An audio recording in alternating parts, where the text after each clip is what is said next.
Inside the F-35's electronic warfare playbook, how sensor fusion dominates the skies. Stealth is only half the story.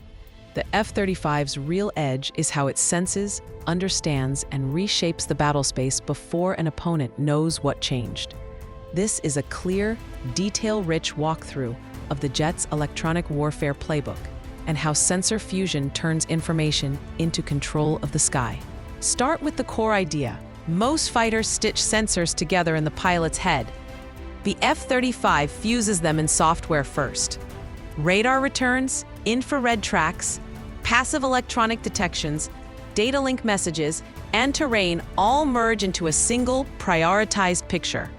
Instead of juggling symbology, the pilot gets intent. What's relevant now, what to ignore, and which actions open or close options in the next 30 seconds. The sensing stack has 3 pillars. First, a modern AESA radar that can search, track, map, and perform electronic attack through agile waveforms, switching tasks fast enough to appear everywhere and nowhere. Second, a passive suite that listens.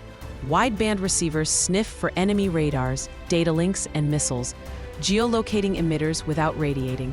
Third, a distributed infrared system that sees in all directions, detecting launches and hot targets while cueing weapons and countermeasures.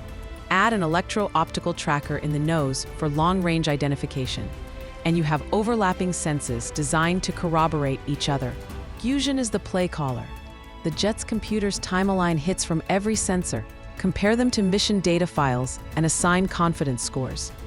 If 3 sources agree, the track promotes. If they conflict, the system holds fire, asks for another look, or quietly tasks a wingman to check. The output is not just a dot on a screen, it's a recommendation. Jam here, flank there, hold emissions, or pass the shot to the platform with the cleanest lane. Electronic support measures are the opening move. By flying listening first, the jet builds a library of who is radiating, on what frequency, with what pulse patterns. That allows rapid emitter geolocation and threat typing, search radar, fire control radar, missile seeker, or data link. With bearings from multiple jets linked together, the formation can triangulate and create no-go cones around the most dangerous emitters without tipping off their presence. Electronic attack is the next lever. Agile AESA beams can degrade hostile radars with tailored effects, noise to raise their floor, deceptive techniques to pull tracks off target, or momentary blinding during a weapon's terminal phase. The goal is not cartoonish on-off jamming. It's surgical denial that buys seconds for a clean ingress or a safe egress. When paired with decoys and towed countermeasures from other platforms, the sky becomes a maze the adversary radar must solve in real time. EMCON, the art of emission control, keeps the advantage. The jet decides when to speak and when to whisper. It can navigate and target using passive cues, then pulse the radar briefly at a low probability of intercept to confirm a solution.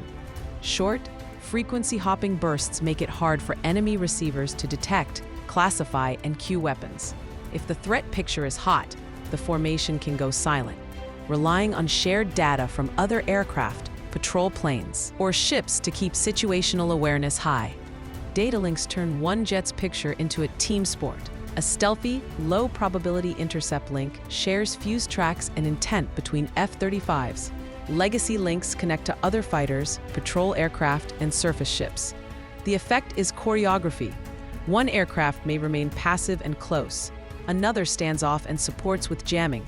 A third holds high to sanitize airspace, because fusion has already deconflicted targets. The package reduces duplicate shots and fratricide risk while increasing first salvo effectiveness. Suppression and destruction of enemy air defenses follow a phased logic. Phase 1. Map the emitter grid passively and mark threat rings. Phase 2. Degrade the grid, jam critical nodes, force radars to change modes, and trigger mistakes. Phase 3. Strike exposed radars, launchers, and command links with precision weapons, timed so that surviving nodes cannot hand off a clean track.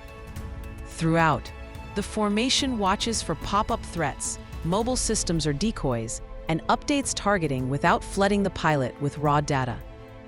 Defensive aids are the last line and a rich source of cues. Missile warning from the infrared system drives automatic countermeasures. Flares for IR threats. Towed decoys and maneuvers for radar threats. If a hostile radar switches to fire control mode, the jet knows within milliseconds and can notch, beam, or drag while an escort jams the illuminator. Because the system logs every emission and response, debriefs improve the mission data files that inform the next sortie. Logistics and data make the edge durable. Before engine start, mission data files load the latest intelligence on foreign radars, datalinks, and missile seekers. After landing, the jet offloads sensor tapes for analysis. Analysts refine waveforms, update threat libraries, and push a smarter playbook back to the fleet. The loop, collect, learn, update, means a squadron flying today is better than it was last month without changing hardware. Limits and counters deserve honesty. Fusion is only as good as the data it ingests. Poor or stale mission files blunt the edge. Adversaries adapt with passive sensors, multi-static radars, and emission discipline of their own. High-power jammers can create clutter the jet must reason through, and dense surface-to-air networks compress decision time. The antidote is training, disciplined EMCON, multi-platform cooperation, and constant updates to tactics and data. What to watch next? Tighter integration with patrol aircraft and surface combatants so that the jet's fused picture feeds long-range fires. More automation in assigning jamming and strike tasks across a formation, and improved tools for debrief so lessons turn into software tweaks rapidly. As sensors get sharper and waveforms more agile, the advantage tilts toward those who manage the electromagnetic spectrum like a chessboard rather than a loudspeaker. The F-35's electronic warfare playbook is not about being invisible. It's about being unavoidable on terms you choose. See first, decide first, act first, and deny the enemy the data they need to do the same. In modern air combat, that's dominance measured in milliseconds, multiplied across the formation. For deeper explainers that connect tech, operations, and strategy, visit globalinfoveda.com.